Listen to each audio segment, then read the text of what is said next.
خصوصا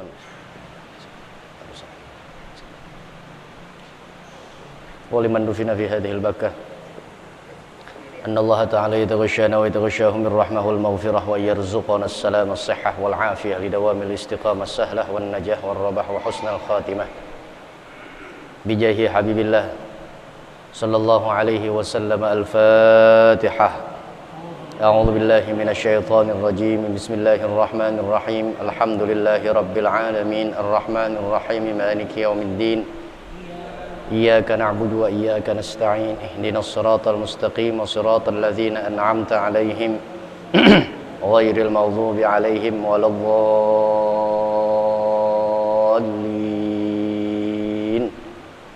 آمين يا مجيب السائلين. Bismillahirrahmanirrahim. Allahumma salli ala Sayyidina Muhammad wa ala ali Sayyidina Muhammad. Rabbi ghfirli wa liwalidayya warhamhuma kama rabbayani shaghira. Assalamualaikum warahmatullahi wabarakatuh. Alhamdulillah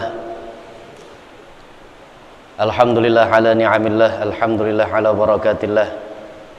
Alhamdulillah hamdan yuwafi ni'amahu wa yukafi'u mazidah.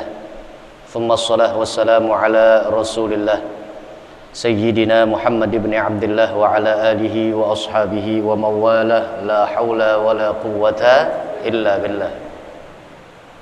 Subhanaka la ilma lana illa ma 'allamtana innaka antal alimul hakim. Allahumma rzuqna fahman nabiyyin wa hifdzal mursalin wa ilhamal malaikatil muqarrabin birahmatika ya arhamar rahimin. Amin ya rabbal alamin. Amma ba'du, ma'asyiral muslimin, Bapak Ibu para jamaah sekalian, ya mudah-mudahan kita seluruhnya senantiasa mendapatkan limpahan rahmat dan barokah dari Allah Subhanahu wa taala. Bersyukur kita kehadirat Allah Subhanahu wa taala dengan sama-sama kita mengucapkan kalimat tahmid, alhamdu. Semua kenikmatan yang Allah tumpah ruahkan dalam kehidupan kita hari ini, hari yang lewat, dan insya Allah hari yang akan datang. Mudah-mudahan kenikmatan tersebut bersamaan dengan Allah tanamkan hidayah dan taufik tetap iman dan Islam, sehingga nilai syukur pada tempat dan kedudukan serta posisi yang paling tinggi adalah mengembalikan kenikmatan yang Allah berikan dengan segala bentuk amal soleh yang dilakukan oleh seorang hamba kepada Sang Khalik Allah Subhanahu wa ta'ala. Mudah-mudahan hari ini dan insya Allah hari yang akan datang lestari dan langgeng kita punya nikmat istiqomah dalam beribadah kepada Allah sampai maut menjemput kita. Mudah-mudahan Allah matikan kita dalam keadaan husnul khatimah, mati dalam keadaan iman, memborong amal-amal saleh insya Allah. Para jamaah sekalian yang dimuliakan Allah, mari sama-sama kita memulai kajian kita pada malam hari ini dengan mendahulukan proses tahsinul Fatihah, upaya dan ikhtiar kita untuk meningkatkan kualitas bacaan suratul Fatihah kita yang kita baca baik di dalam sholat lebih-lebih maupun di luar sholat, sehingga insya Allah semakin hari semakin bertambah peningkatan kita membaca suratul Fatihah. Allah Subhanahu wa ta'ala jadikan lidah dan lisan kita ini penuh dengan berkah dari Allah Subhanahu wa ta'ala.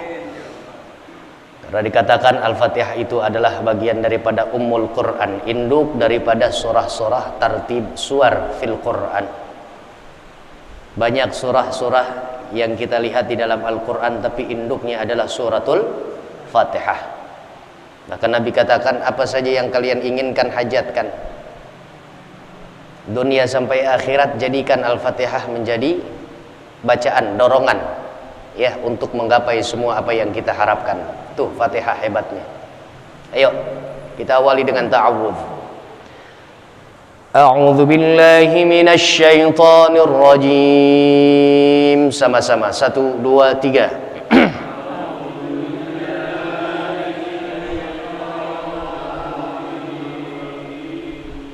Bismillahirrahmanirrahim.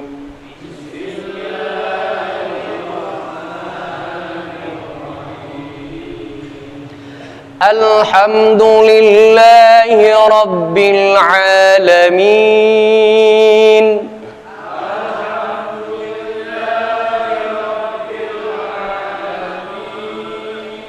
Ar-Rahmanir Rahim.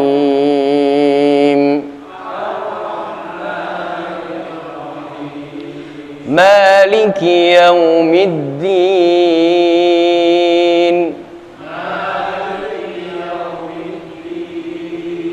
Iyyaka na'budu wa iyyaka nasta'in.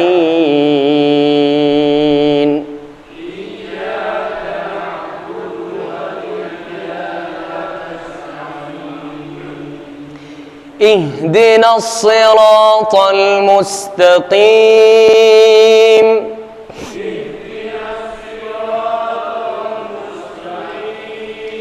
صراط الذين أنعمت عليهم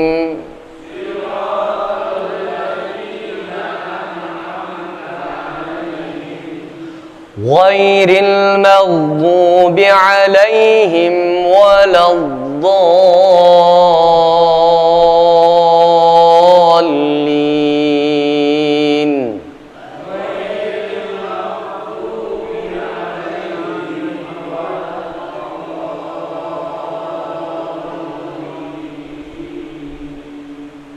Ya.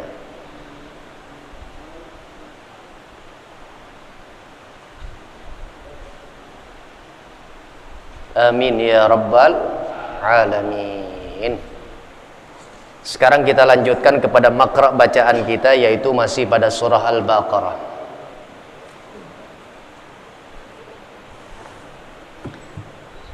Ayat keberapa? 84. Silahkan dibuka surah Al-Baqarah ayat yang ke-84.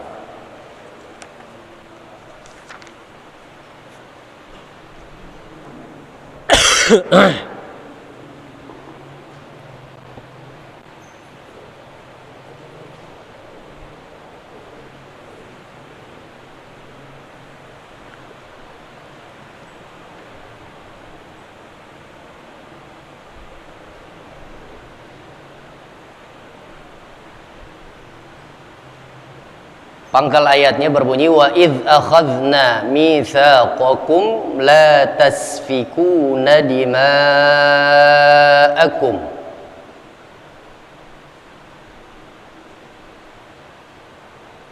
Sudah dapat yang Bapak? Yang Ibu sudah? Baik. Seperti biasa ini ayat baru akan kita garap bahas baik dari sisi tajwidnya, tata cara bacanya secara baik dan benar sesuai ilmu tajwid, mad-madnya, hukum-hukum yang berlakunya, sifat huruf dan juga makhraj atau tempat keluar hurufnya, dan semua yang berkenaan tentang cara membaca Al-Quran secara fasih dan baik. Saya akan baca 2-3 kali pengulangan. Mohon para jamaah menyimak, mendengarkan secara seksama dan khidmat. Di akhir saya membaca, nanti saya akan berikan kesempatan pada para jamaah untuk membaca ayat yang sama, surah yang sama, Al-Baqarah ayat 84. Namun yang menjadi catatan, mohon bacaan para jamaah mengacu kepada contoh yang sudah saya berikan di awal. Suratul Baqarah ayat 84. Bismillahirrahmanirrahim. Wa idz akhadna mitsaqakum la tasfikuna dima'akum.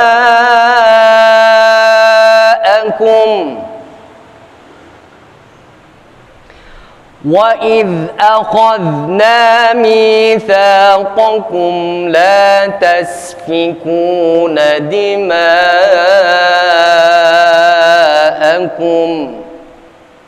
Sekali lagi. وَإِذْ أَخَذْنَا. Zal yang saya baca Di sini dalam Quran kita masing-masing dzal dengan posisinya yang sukun atau mati. Ya, nggak hidup dia. Kekeliruan para pelantun Quran biasanya ya dibaca dengan cara menyeretnya atau memantulkan seolah-olah dzal sukun ini menjadi qalqalah. Wa idz akhadha. Sementara saya nggak mencontohkan bacaan dengan cara memantulkan atau bacaan yang tadi saya contohkan. Wa idz akhadna. Tapi cara baca yang benar baik adalah wa idz akhadna mitsaqakum. Awas, hati-hati, waspada. Huruf qaf dan kaf makhrajnya berbeda, namun sedikit perbedaannya. Apalagi kalau ditinjau dari sisi sifatnya. Qaf dia isti'la, ya. Kaf dia istifal. Itu sudah jadi pelajaran kita tempo lalu tuh ya, perbedaan antara sifat qaf dan kaf. Yang kebanyakan orang ketika membaca qaf dan kaf boleh jadi diseragamkan dua-duanya qaf atau kedua-duanya kaf.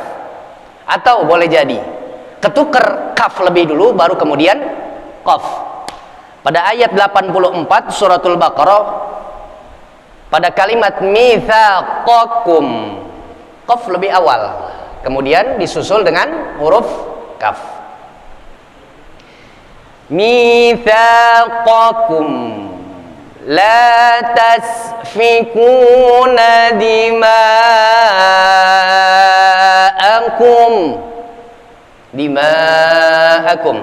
Mad tabi'i bertemu dengan hamzah pada kalimat yang sama, maka hukumnya adalah mad wajib muttasil. Ya. 4 harokat sampai 5 harokat. Dima'akum wal malaikah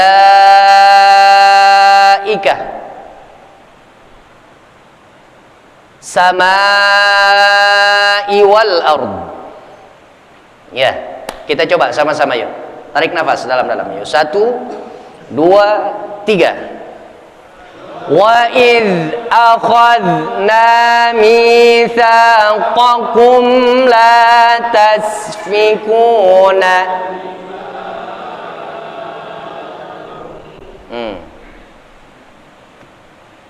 Coba jamaah yang ibu. Tumben lagi banyak nih yang ibu nih. Sampai 4.000. Insya ya. Kecapean sorak-sorai hari ini 17 Agustus. Alhamdulillah, makanya istimewa pertemuan kita hari ini. Yang baca sholawat langsung ketum kita. Ya, alhamdulillah. Ya, ayo boleh 4 orang. Ya, saya hitungnya mata deh, berarti ada 8. Ayo, bismillah. 1 2 3.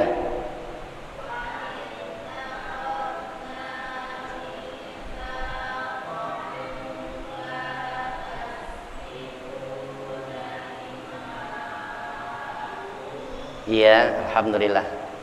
Yang Bapak, wa idz akhadna 1 2 3.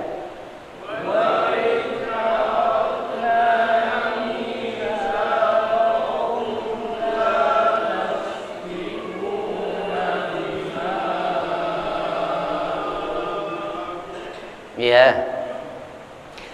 La tasfikuna dima'akum wa la tukhrijuna anfusakum min diyarikum.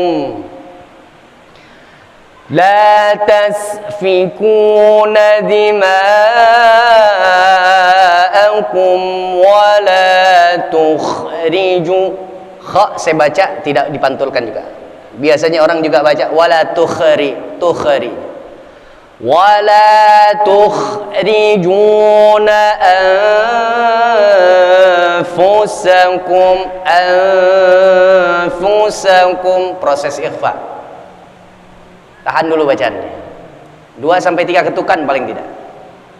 Wala tukhrijuna anfusakum min idgham mimi, idgham mutamathilain. Mim yang pertama sukun atau mati. Mim yang kedua hidup.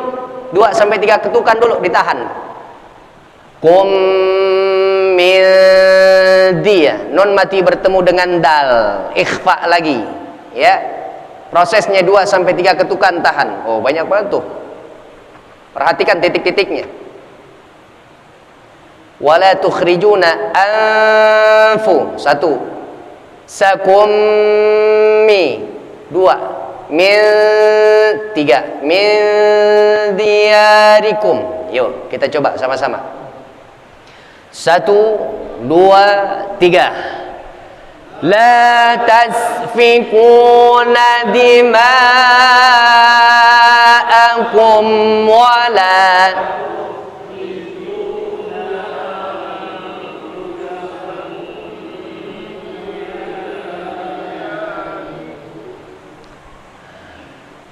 bacaannya sepertinya sudah tepat, cuma saya terlalu nyurang begitu, maksudnya saya pasang banget telinga, suaranya nggak keluar Bapak, suaranya nggak keluar. Ya, ayo semangat.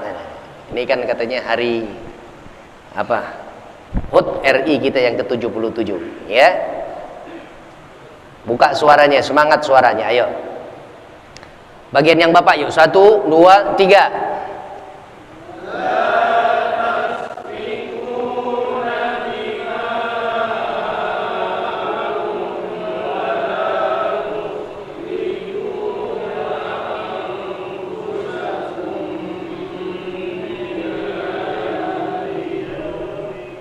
Nah, iya, alhamdulillah. Yang Ibu, 1, 2, 3.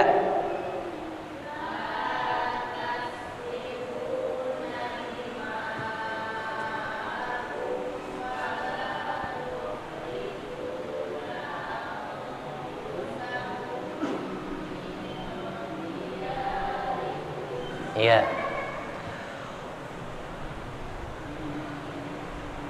Tutup ayat selanjutnya.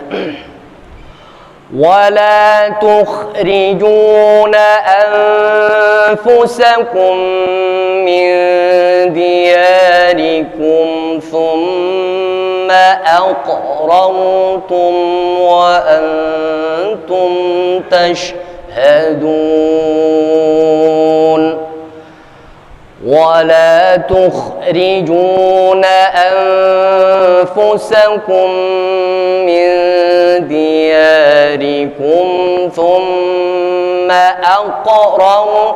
Ini baru qalqalah, silahkan pantulkan. Thumma aqraru, ra sukun sebelumnya ada huruf hijaiyah, apapun huruf hijaiyahnya. Kalau dia berharokat fathah atau baris atas atau dhammah a atau u, ra sukun tersebut kita baca dengan cara tebal. Mufakhamatir ra, tebalkan bunyi huruf ra-nya. Aqrartum, aqrartum. Wa antum, nun mati bertemu dengan huruf ta, proses ikhfa-nya 2 sampai 3 ketukan paling tidak. Wa antum tashhadun.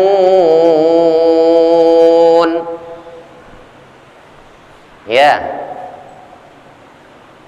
1, 2, 3. Wala tukhrijuna anfusakum min diyarikum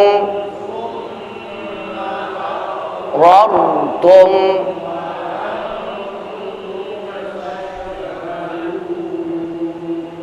Alhamdulillah. Ayo, yang Ibu, 1, 2, 3.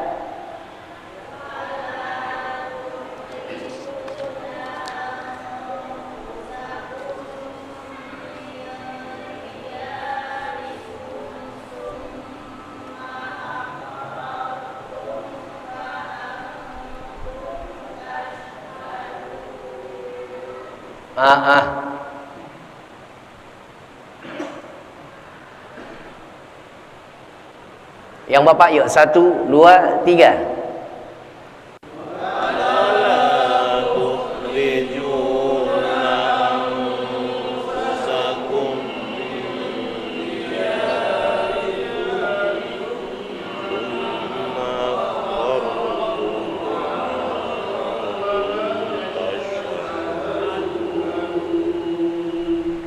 Iya, alhamdulillah. Iya, coba siapa yang mau baca?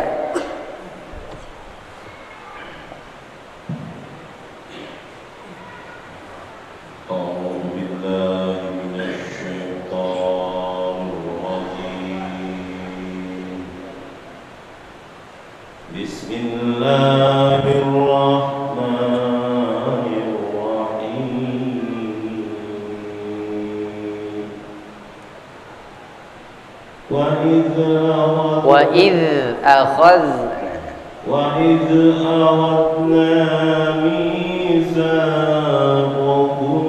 لا تسفكون دماءكم. Nah, selanjutnya la tasfikuna dima'akum.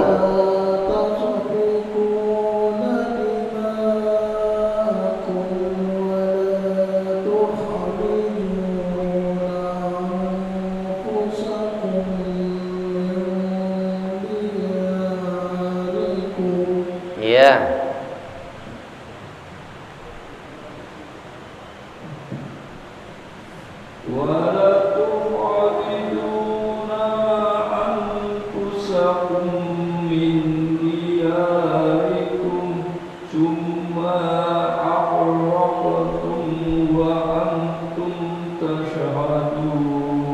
Iya, alhamdulillah. Tsumma aqrartum la tasfikuna dima'akum. Selanjutnya, ayo siapa yang mau baca? Silakan.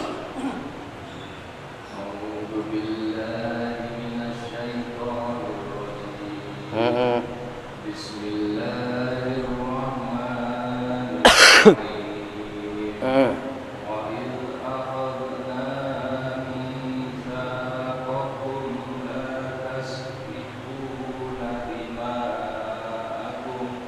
Sampai nafasnya, alhamdulillah. Selanjutnya. La tasfikuna dima'akum wa la tukhrijuna anfusakum min diyarikum. Ya. La tasfikuna dima'akum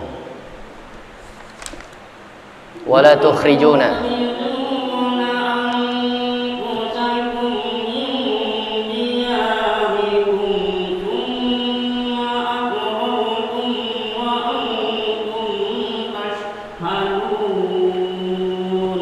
Ibu, coba, ayo silakan.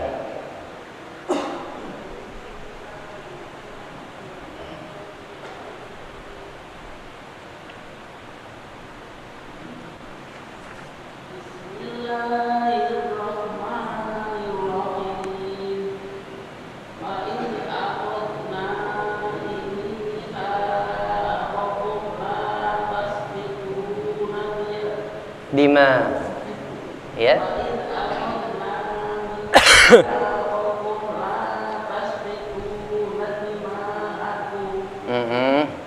Selanjutnya la tasfikuna dima'akum wa la tukhrijuna anfusakum min diyarikum. Wa la tukhrijuna. Selanjutnya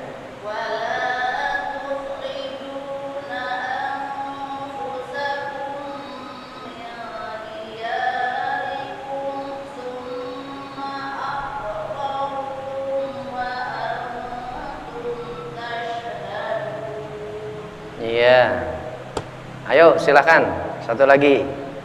Nanti lemparan dari yang ibu saya langsung kasih ke bapak. Bismillahirrahmanirrahim. Wa in akhadna mitsaqakum la tasfikuna dima'akum. Ulang. Wa in akhadna mitsaqakum la tasfikuna dima'akum. Iya, alhamdulillah. Selanjutnya Lempar ke bapak karena sudah nggak ada lagi yang ibu. La tasfikuna dima'akum. Saya mau baca. Ah ya, Bang Bram silakan. Bismillahirrahmanirrahim. La tasfikuna dima'akum wa la tukhrijuna anfusakum min diyarikum thumma aqrartum. Iya, masih terdengar suaranya.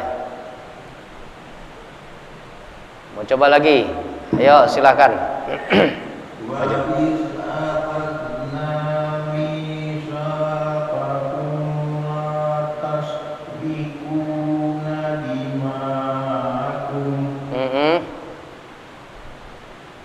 Selanjutnya, ada yang mau coba? Silakan.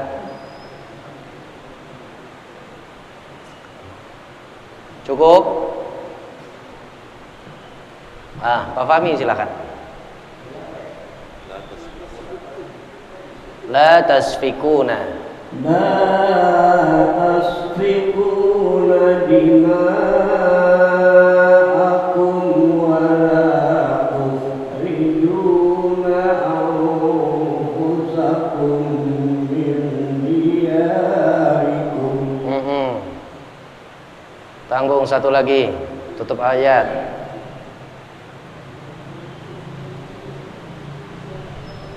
Wala tukhrijuna anfusakum min diyarikum summa aqrartum wa antum tashhadun. Ya, shadaqallah sama-sama. Shadaqallahul azim. Fatihah li muallif hadzal kitab al-Imam Al-Hafidz Ibnu Katsir. Lahul Fatihah. A'udzu billahi minasyaitonir rajim. Bismillahirrahmanirrahim. Alhamdulillahi rabbil alamin. Arrahmanir rahim. Maliki yaumiddin. Iyyaka na'budu wa iyyaka nasta'in. Ihdinas siratal mustaqim. Siratal ladzina an'amta 'alaihim ghairil maghdubi 'alaihim waladdallin. Amin ya mujibas sa'ilin. Tolong dibaca terjemahnya. Aku berlindung kepada Allah dari godaan syaitan yang terkutuk. Ya. Dan ingatlah ketika kami mengambil janji kamu, janganlah kamu menumpahkan darahmu, membunuh orang, dan mengusir dirimu, saudara sebangsamu, dan kamu, halamanmu, kemudian kamu berikrar dan bersaksi. Maha benar Allah dengan segala firman-Nya. Suratul Baqarah ayat 84. Ya. Masih tentang kisah dan cerita Banu Israel, keturunan Nabi Allah Yaqub. Ya. Di dalam kitab Tafsirul Qur'anil Azim lil Imam Al-Hafidz Ibnu Katsir, yaqulullah tabaraka wa ta'ala, Allah Subhanahu wa ta'ala memberikan satu informasinya dengan tendensi penekanan makna, yaitu membantah mungkiran 'alal yahud alladzina kanu fi zamani Rasulillah sallallahu alaihi wasallam bil Madinah. Ini adalah bentuk ucapan dari Allah, firman Allah yang membantah orang-orang Yahudi dulu yang hidup di zaman Rasulullah sallallahu alaihi wasallam ketika di kota Madinah. Ya. Berapa masa dakwah baginda Rasul ketika di Makkah? Awal-awal dakwah al-Islam muncul. Dimulai dari pecahan fase awal dakwah Nabi secara diam-diam. Kemudian dakwah Nabi secara terang-terangan. Di total di masa Makkah sebanyak 13 tahun. Selama 13 tahun. Ada beberapa ayat yang turun kepada baginda Rasul dari Allah Subhanahu wa taala melalui Jibril, itu selama 13 tahun. Kemudian berpindah Nabi, hijrah ke kota Madinah, yang ketika itu Madinah dijadikan sebagai pusat pemerintahan dinul Islam, dipimpin langsung oleh baginda Nabi besar Muhammad sallallahu alaihi wasallam selama 10 tahun di Madinah. Karena itu total dakwah Nabi semenjak 40 tahun datang itu Iqra, firman Allah yang pertama, usia 40 tahun. 13 tahun di Mekah, 10 tahun ditambah di Madinah. 40 tambah 23 tahun, 63 wafat baginda Rasul. Singkat masa kenabian Nabi, enggak lama Rasul menjabat, memegang dakwah, menjadi orang kepercayaannya Allah, menyebarkan panji tauhid. Ya, 23 tahun. Tapi lihat keberhasilannya sampai gini hari umat Islam. Apalagi kalau ngelihat kita saksiin perkembangan masuknya orang-orang di Eropa dari di luar Islam masuk ke dalam ajaran agama Islam. Pesatnya Masya Allah. Pesat Masya Allah. Alhamdulillah. Nah, di 84 surah Al-Baqarah ini memberikan satu keterangan bahwa Allah membantah kelakuan dan perilaku orang-orang Yahudi ketika zaman Rasul ada di Madinah. Ya. Apa yang dibantah? Mereka tempo lalu adalah yu'awnunahu minal qitali minal ma'al aus wal khazraj. Yang orang-orang Yahudi di kota Madinah semasa hidupnya Rasulullah Shallallahu Alaihi Wasallam masih terus berlangsung yang namanya peperangan antar dua sepakta, dua apa ya disebutnya sekte, Aus dan Khazraj.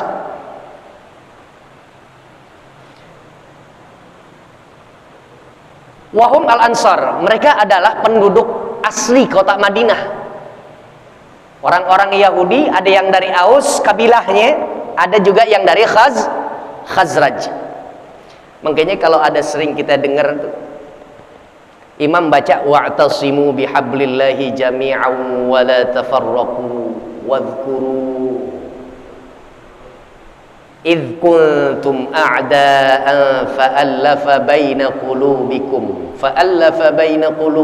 fa asbahtum bi ni'matihi ikhwana wa kuntum ala syafa hufratin minan nari fa anqadhakum minha kadzalika yubayyinullahu lakum ayatihi la'allakum tahtadun. Itu mengangkat tentang Aus dan Khazraj yang ditolong oleh Nabi. Nabi orang muslim, beriman kepada Allah, tapi mendamaikan antara perselisihan yang udah mendarah daging dari dahulu orang Aus dengan Khazraj, yaitu ada 3 kabilah, Bani Nadir, Bani Qainuqa, Bani Quraidah. Tuh ya, wa kanat Yahud al-Madinah thalath qabail. Orang-orang Yahudi di kota Madinah itu ada 3 kabilah, Qainuqa, Nadir, dan juga Bani Quraidah. Bani Qainuqa dengan Bani Nadir itu dalam apa istilahnya, sumbernya dari Khazraj, sedangkan Quraidah dari Aus. Kalau kita ini kayak fam gitu kali, marga. Nah, peperangan antar dia juga orang-orang Yahudi. Makanya di sini Allah Subhanahu wa taala katakan,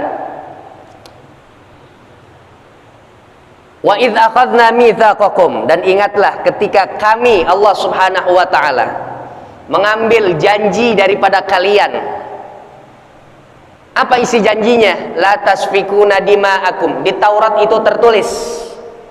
Taurat tertulis bahwa Allah Subhanahu wa taala mengharamkan agar sama-sama kalian itu enggak boleh menumpahkan darah.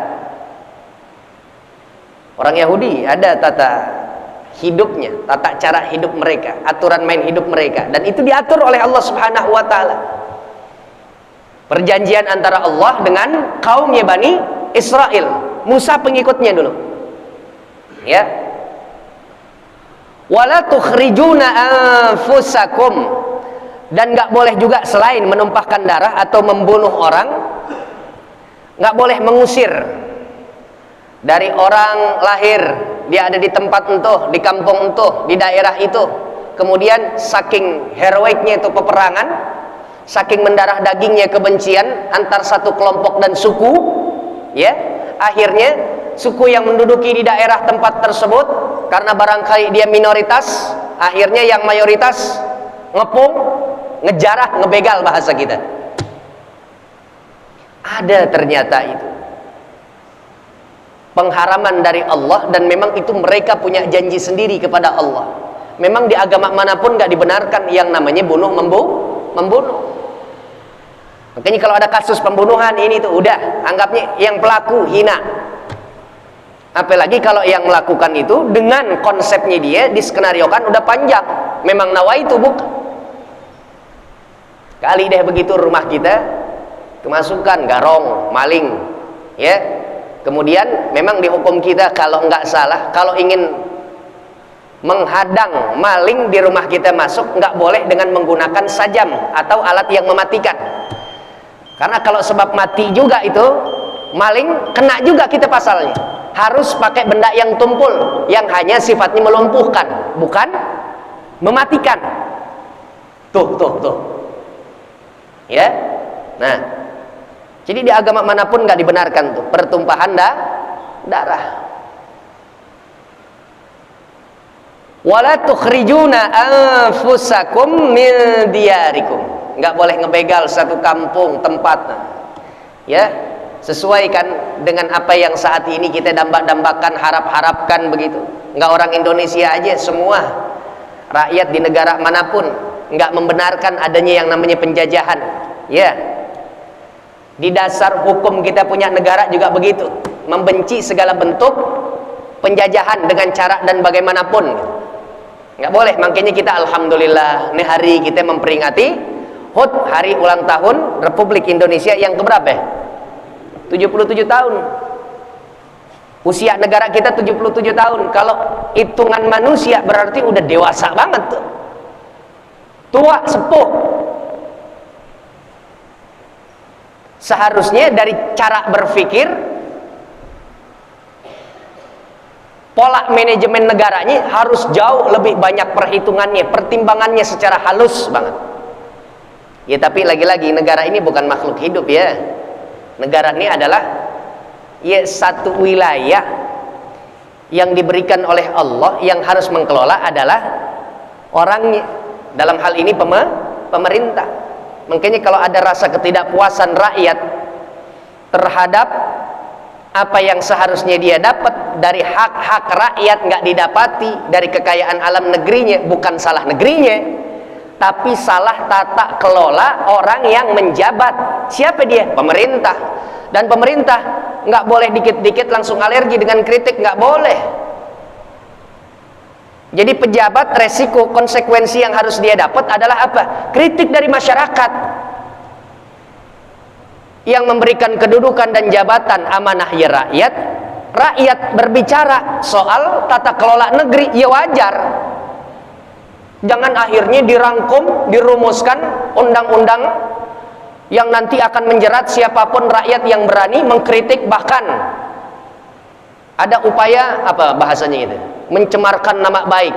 Ya kalau memang yang kita tuju adalah supaya baik tata kelola negeri kita, harus dipahami oleh orang-orang yang bersangkutan.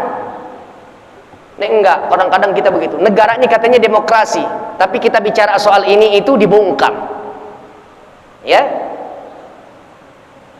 Di rapat-rapat Dewan Perwakilan Rakyat mau bicara soal hak manusia, hak rakyat, aspirasi masyarakat, dimatiin mikrofonnya. Tapi landasan dan dasar kita punya negeri adalah demokrasi. Kalau begitu kemana nilai demokrasi? Kan begitu. Ya, la haula wala quwata. Tuh. Sekarang negeri kita alhamdulillah 77 tahun udah kita merdeka. 77 tahun. Kayak saya, bapak barangkali kan kita nggak pernah angkat bambu runcing bareng-bareng pahlawan Jenderal Sudirman, nggak pernah kan Pak ya? Paling kakek kita atau bapak kita ngikut, baru ngikut. Makanya anak-anak muda sekarang ini jangan cuma ngerasain enaknya minum air kelapa, tapi harus mikir juga, nih gue minum air kelapa siapa yang nanem ya? Hari ini kita bisa menghembuskan nafas merdeka, bebas, nggak dalam jajahan bangsa asing secara de jure, ya, secara de facto-nya terserah bapak deh. Masih terjajah atau enggak kita, itu tanggapan masing-masing pribadi aja. De jure-nya udah 17 Agustus 1945, 77 tahun yang silam kita udah merdeka. Dari kungkungan, penjara, kolonialisme, imperialisme barat masuk ke negeri kita. Kenapa? Ya karena Indonesia dari dulu bagaikan wanita cantik yang denok, yang montok, yang bahenol, semampai. Bangsa asing tahu Pak. Kenapa? Nikel kita, tambang kita, hasil laut kita, belum lagi hutan kita, Masya Allah, dikeruk habis-habisan. Nah makanya dijadiin sebagai target negara jajahan. Oleh siapa? Negara-negara penjajah. Tapi alhamdulillah Insinyur Soekarno dia berdiri secara tegap gagah membacakan proklamasi kemerdekaan Indonesia yang nggak boleh dilupakan oleh kita selaku generasi pelanjut dan penerus bangsa adalah 17 Agustus 1945 itu kalau kita terjemahkan dalam konversi bulan Hijriyah yaitu hari Jumat tanggal 9 Ramadan tahun 1364 Hijriyah, jam 10 pagi, hari Jumat 9 Ramadan. Harinya hari baik, bulannya bulan mulia. Yang ngebacain Insinyur Soekarno berarti kalau memang muslim beliau dan memang keyakinan seperti itu, dia pasti dalam keadaan puasa. Muhammad Hatta di belakangnya para habaib, para ulama, para pejuang-pejuang juga dalam keadaan berpuasa. Makanya Allah dengan mudahnya kasih pertolongan merdeka Indonesia. Indonesia merdeka karena apa? Kita yang ngerebut, bukan kayak negara-negara tetangga atau negara-negara yang kemerdekaannya diberikan gift hadiah, diserahkan secara sia-sia aja. Toh udah kelamaan gue ngejajah lu juga, biar lo berdikari. Kita yang ngerebut. Coba tuh, makanya kemarin alhamdulillah per RT kita tasyakuran malam kemerdekaan Republik Indonesia yang ke-77 tahun. Saya berprasangka baik, mudah-mudahan MC-nya, pengisi acaranya menyebutkan nama-nama pahlawan yang telah merebut kemerdekaan sehingga kita cucu generasi-generasi Indonesia bisa merasakan yang namanya nikmat kebebasan dan merdeka. Baca suratul Fatihah, kirimin tuh kepada mereka semuanya. La haula wala quwata. Mereka yang nggak pernah takut, pokoknya dalam pikiran mereka, pokoknya gimana caranya gue ngerasain terjajah nggak enak, biar anak-anak, cucu-cucu, keturunan-keturunan gue yang nantinya akan menikmati kemerdekaan negeri Indonesia. Nggak ada takutnya Pak pahlawan. Ya Allah, bayangin yang dihadapin Belanda dengan semua alutsista, alat peperangan yang lengkap, sempurna. Kita apa senjata kita? Bambu runcing, pakai logika nggak bakalan merdeka kita. Ya persis kayak Badar, 313 lawan 1000. Kafir Quraisy ketika itu jumlah prajuritnya. Cuma karena memang mereka punya keinginan yang luhur, makanya bunyi daripada pembukaan Undang-Undang Dasar 1945 itu adalah berkat, atas berkat rahmat Allah yang Maha Kuasa dan diiringi keinginan yang luhur, akhirnya kita merdeka semuanya. Ya, awas jangan dihapus itu. Kalimat Allah subhanahu wa ta'ala, Allah yang maha kuasa tuh, berkat rahmat. Jadi kalau bambu runcing lawan meriamnya Belanda begitu, romannya sulit dapat menang. Tapi karena memang nyalinya pada gede-gede, berjuangnya adalah untuk kebersamaan, biar negeri jauh dari penjajahan, sehingga Allah kasih. Niatnya tulus. Yang dilakukan para pejuang kita ikhlas murni untuk memerdekakan negeri.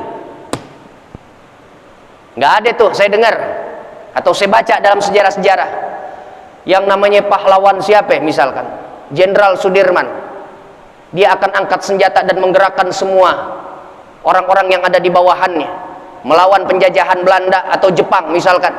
Terus kemudian nanya kepada calon yang nantinya akan menjadi RI 1 yang pertama, saya mau dikasih jabatan apa nih kalau saya berjuang? Nggak ada yang kayak begitu, lelang-lelang jabatan kedudukan nggak ada ya, berjuang aja tuh begitu.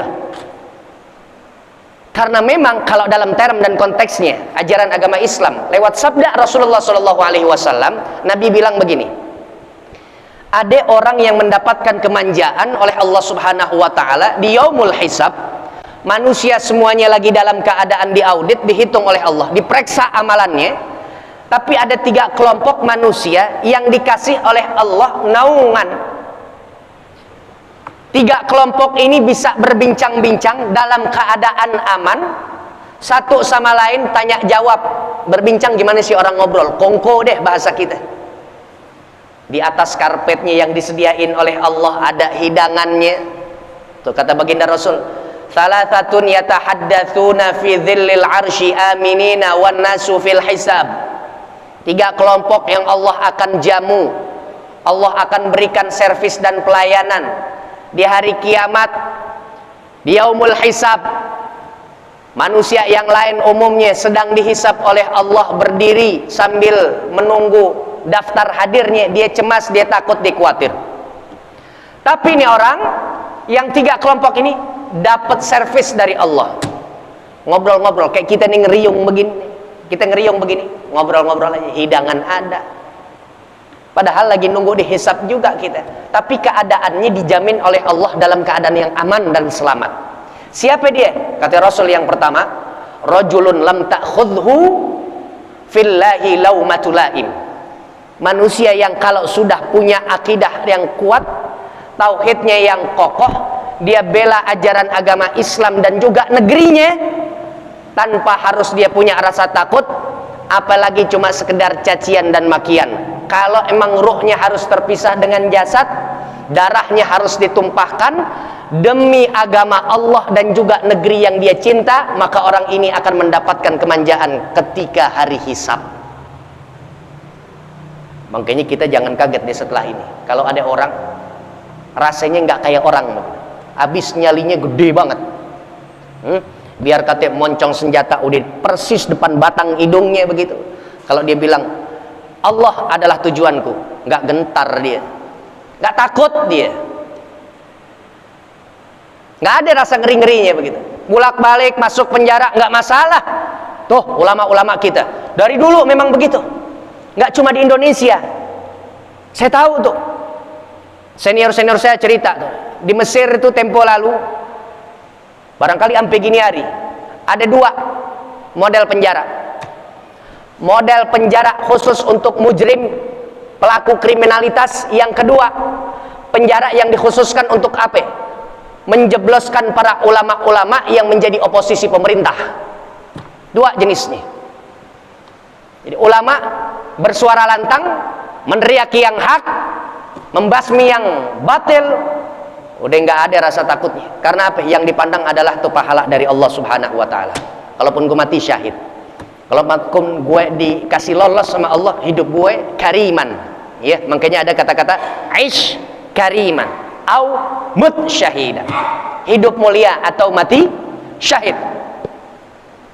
Karena memang perilakunya begitu di alam dunia, makanya yaumul hisab dikasih enak oleh Allah Subhanahu wa ta'ala.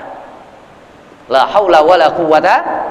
Nah ya, makanya sedikit saya singgung masalah ini biar kita juga tularin apa yang kita tahu kepada anak-anak kita. Ini kan anak-anak kita, iya nggak apa-apa mereka pada berlomba, ya, kelereng, lari, bawa bendera, tarik tambang, ya, ambil duit, panjat pinang dan lain-lain, nggak apa-apa. Itu untuk mengingat dan juga mengenang bahwa setiap kita ini di tiap tanggal 17 Agustus tahun 1945 itu dulu telah merdeka. 17 Agustus tahun-tahun berikutnya termasuk di tahun ini 2022 begitu ya. Ya, itu bentuk semangat para pejuang-pejuang kita, sama kayak anak-anak kita nih yang pada lari, yang semangat, yang ibu-ibu pada teriak begitu ya. Alhamdulillah, setiap perjuangan harus ada pengorbanan, dan harus setiap pengorbanan punya niat yang ikhlas. Kalau enggak ada niat yang ikhlas, pengorbanan akan jadi semu nilainya. Karena apapun aja ujian dari Allah, pasti Allah datengin di setiap perjuangan manusia.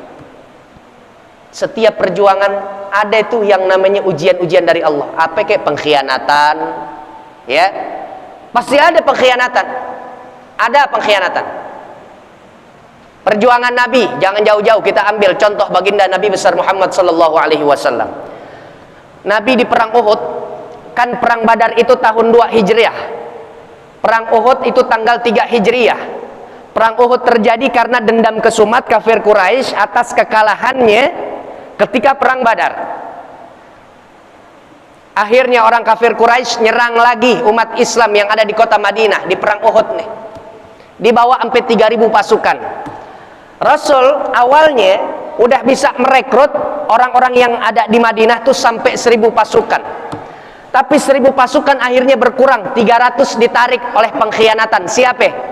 Orangnya yang paling munafik, dedengkotnya para munafik adalah Abdullah bin Ubay bin Salul. Mengkhianati Rasul dia. Abdullah bin Ubay bin Salul narik 300 pasukan. Dia bikin isu deh, di framing orang. Akhirnya apa? Ya udah balik badan deh, nggak usah kita ikut berperang kepada Muhammad tuh. Karena apa? 300 pasukan itu karena memang ada orang-orang Yahudi yang juga terancam, dia punya usahanya, rumahnya, keluarganya. Karena orang kafir Quraisy kalau udah menyerang masuk ke Madinah, sementara di Madinah Nabi juga kan bersosial dengan orang-orang Yahudi, belum masuk Islam mereka, ya, makanya diajak, direkrut oleh Nabi ikut berperang. Tapi karena hasutan daripada Abdullah bin Ubay bin Salul, akhirnya dia tarik diri. Cuma 700 akhirnya perang Uhud. Di setiap perjuangan ada pengkhianatan. Kemarin pas Nurul Qalbi hari Sabtu kemarin di Musola Al-Haq, saya juga sampaikan, ya, Tengku Cik di Tiro di perang Sabil Aceh tuh setiap kali mimpin peperangan belut putih, musuh nggak bakalan bisa nangkep dia. Tapi ternyata yang bisa menjadikan lumpuhnya Tengku Cik di Tiro, siapa dia? Orang terdekatnya. Dengan cara apa? Diracun, pengkhianatan. Jenderal Sudirman lagi demam tinggi, meriang karena terserang malaria. Dia ikut berjuang meskipun di atas tanduk dibopong-bopong ame bawahannya, masih juga berjuang. Dapat informasi dia akan diculik, Jenderal Sudirman akhirnya bersembunyi. Jenderal Sudirman bersembunyi. Ketika bersembunyi di tempat persembunyian itu, akhirnya ketahuan siapa yang ngasih unjuk, bawahannya. Pengkhianatan. Padahal pimpinan Jenderal Sudirman. Ternyata emang dari dulu ya yang namanya bawahan ame atasan nggak akur gitu Pak, ya, saling tembak, ya, saling menggunting dalam lipatan. Ada aja bawahan dengan atasan. La haula wala quwata. Awas, hati-hati. Tapi kita umat Islam nggak boleh takut dengan pengkhianatan. Pengkhianatan dihadirkan oleh Allah biar kita tambah kuat, biar naluri intelijensi kita ini tambah apa ya, tambah mantep begitu. Awas nih, makanya umat Islam tuh begitu. Ulama-ulama kita juga udah ngendus nih, siapa yang udah merapat kemari tapi dengan maksud dan tujuan tertentu. Propaganda dia nih, ingin menikam umat Islam dari dalam tubuh umat Islam itu sendiri. Ya. Jadi harus ngendusnya tuh. Ada zauk, ada rasanya. Hati-hati pengkhianatan. Makanya perang Uhud itu harus benar-benar jadi pelajaran yang penting untuk umat Islam. Ya. Pertama ditarik 300, kemudian akhirnya beberapa sahabat Nabi meninggalkan posisi yang paling empuk, ya, di atas bukit Rumat yang seharusnya nggak boleh ditinggalin kata Nabi, tapi pada berjatuhan, pada turun ngambil apa? Barang ghanimah yang sebelumnya belum ada instruksi dari Nabi. Tuh, makanya Nabi katakan, Allah katakan, wa ma atakumullah wa ma atakumur rasulu fakhudhuhu wa ma nahakum anhu fantahu. Apa aja yang keluar dari baginda Rasul, dia punya instruksi dan perintah, ambil, laksanain, jalanin. Wa ma nahakum anhu fantahu. Yang dilarang oleh Nabi kalian, jauhin, hindarin, jangan dilakuin, jangan dijalanin. Akhirnya perang Uhud lebih dari 70 syuhada,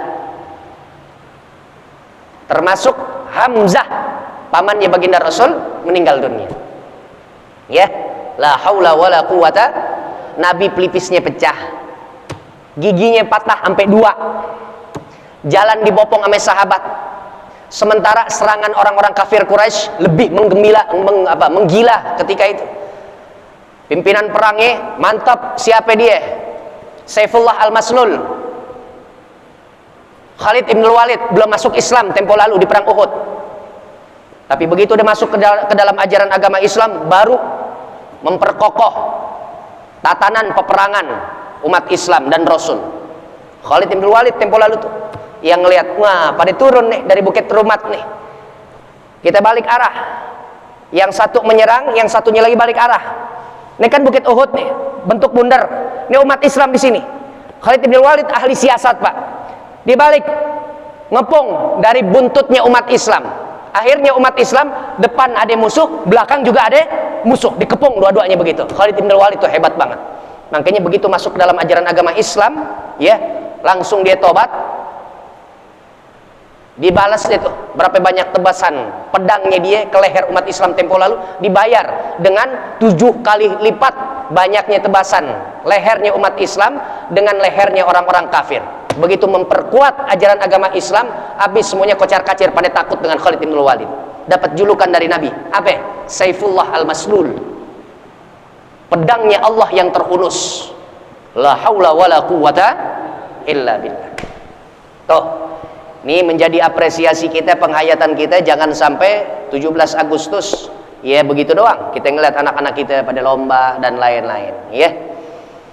Makna sejarah nggak boleh lewat, nggak boleh kita abaikan, harus kita tularkan kepada anak-anak kita, insya Allah. Ya, kita kembali. Itulah Bani Israel punya janji kepada Allah, nggak boleh membunuh dan juga jangan menjarah kampung, mengeluarkan orang asli dari kampung tersebut kemudian diusir. Paling nggak enak terusir dari tempat tumpah darah kita, paling nggak enak. Dan itu diungkapkan oleh Rasul dalam kesendiriannya ketika apa? Nabi diusir dari kota Makkah, cari sepotong teman ke kota Taif, bukan dapat sambutan tapi dapat sambitan. Nggak enak, tumpah darahnya itu kota Mekah, akhirnya terusir. Ya, alhamdulillah kita masih jadi rakyat Indonesia, tempat tinggal kita di negeri Indonesia. Makanya saya punya guru mengatakan, setelah nikmat iman yang lebih afdol itu adalah ketimbang nikmat-nikmat yang lain, setelah nikmat iman adalah nikmat aman. Nikmat aman, keadaan kondusif, tidak ada pertumpahan darah, tidak ada kegaduhan di luar kita. Setelah nikmat iman adanya nikmat aman. Bayangin kalau seumpama berbanding antara nikmat aman lebih dulu atau nikmat sehat, punya duit banyak, punya sehat badan, duit banyak, tapi kita punya negeri lagi bergejolak.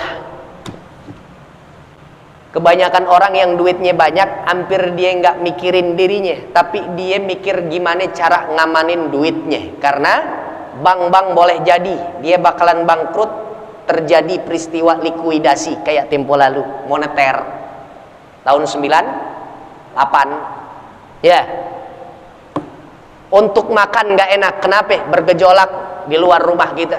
Di Jakarta bergejolak, yang di provinsi-provinsi lain bergejolak juga tuh.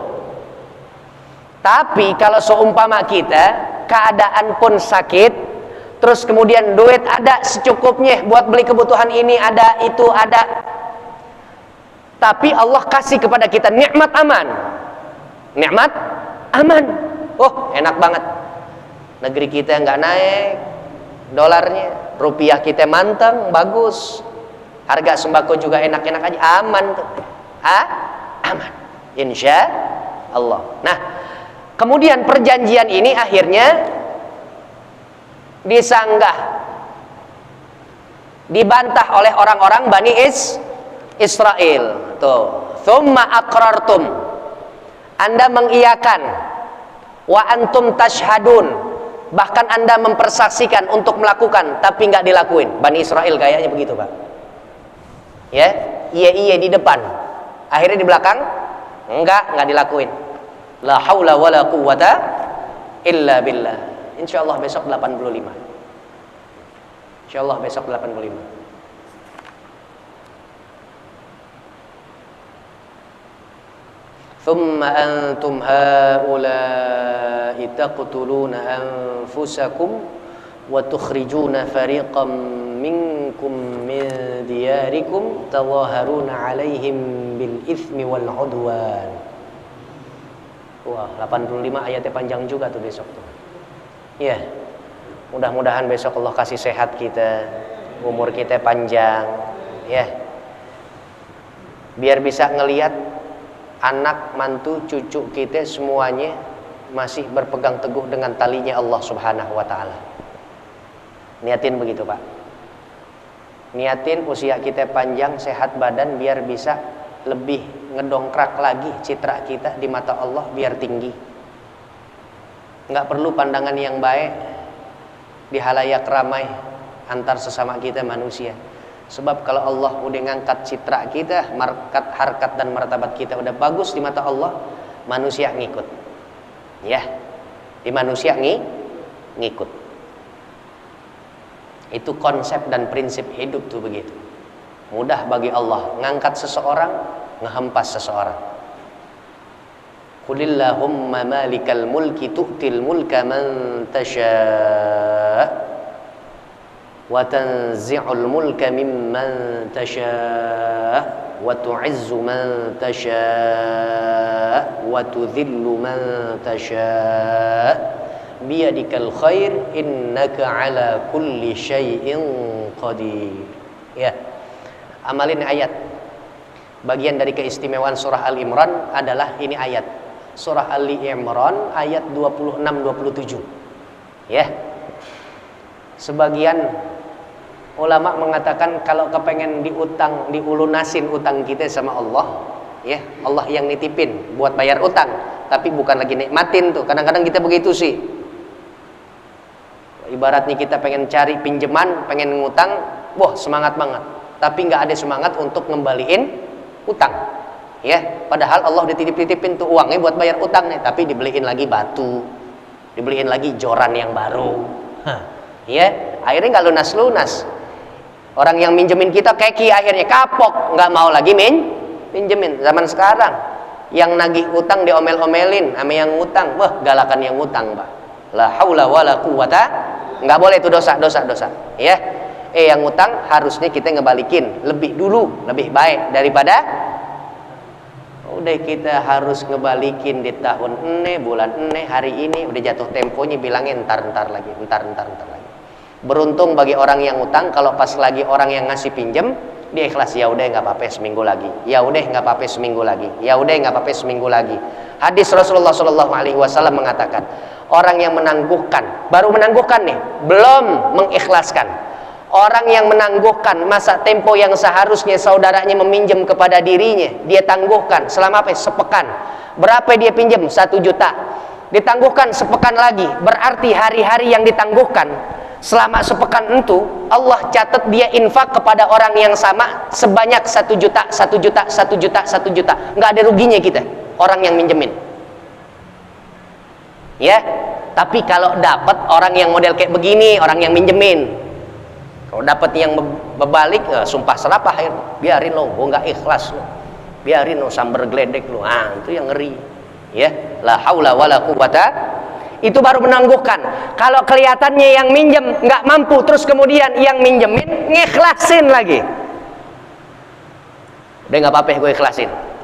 Emang karena gue lihat lo dagang kedekak-kedekuk juga nggak bakalan mampu ngebayarnya kayaknya. Ya, gue ikhlasin. Bener nih, iya gue ikhlasin. Apa yang dia dapat?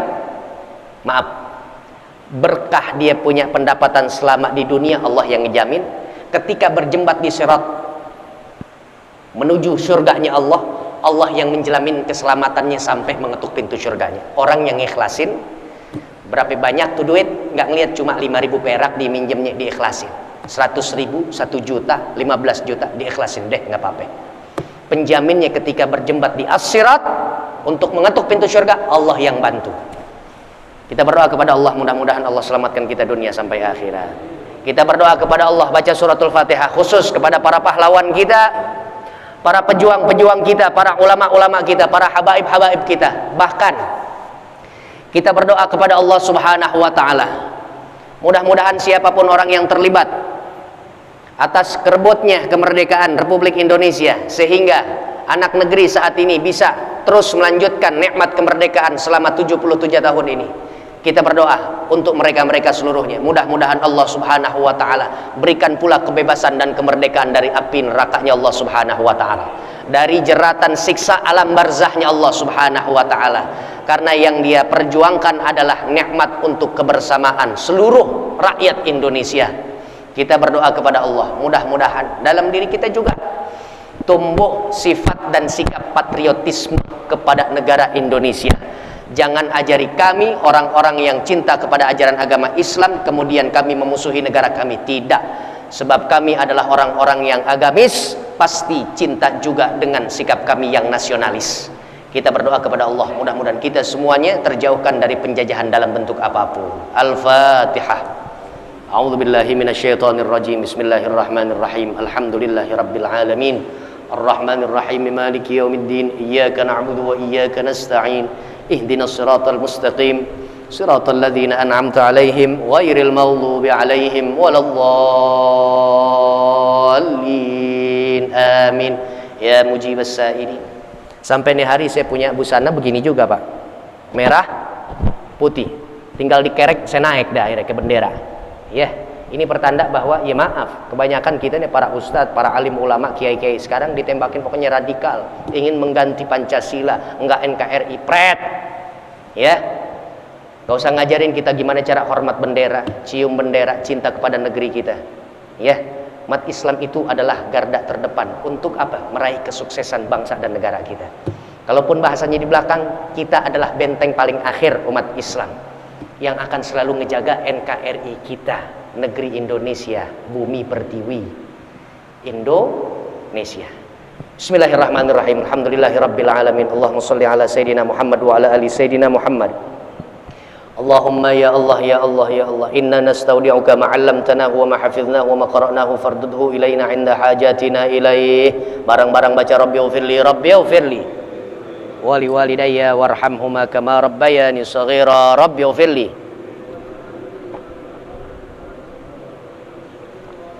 rabbighfirli wali walidayya warhamhuma kama rabbayani shaghira rabbana atina fid dunya hasanah wa fil akhirati hasanah wa qina adzaban nar. Raditu billahi rabba wa bil islami dina wa bi Muhammadin nabiyya wa rasula. Ya Allah biha ya Allah biha ya Allah bihusnil bismillahilladzi la yadurru ma'asmihi syai'un fil ardi wala fis samai wa huwas samiul alim. Afdalu ma qultuhu ana wan nabiyyuna min qabli la ilaha لا إله إلا الله لا إله إلا الله محمد رسول الله صلى الله عليه وسلم كلمة الحق عليها نحيا وعليها نموت وعليها نبعث بها إن شاء الله تعالى من الآمنين وصلى الله على سيدنا محمد وعلى آل سيدنا محمد والحمد لله رب العالمين اللهم ارحمنا بالقرآن واجعله لنا إماما ونورا وهدى ورحمة اللهم ذكرنا منهما وعلمنا منهما وارزقنا تلاوته آناء الليل وأطراف النهار واجعله لنا حجة يا رب العالمين والحمد لله رب العالمين ثم السلام عليكم warahmatullahi wabarakatuh.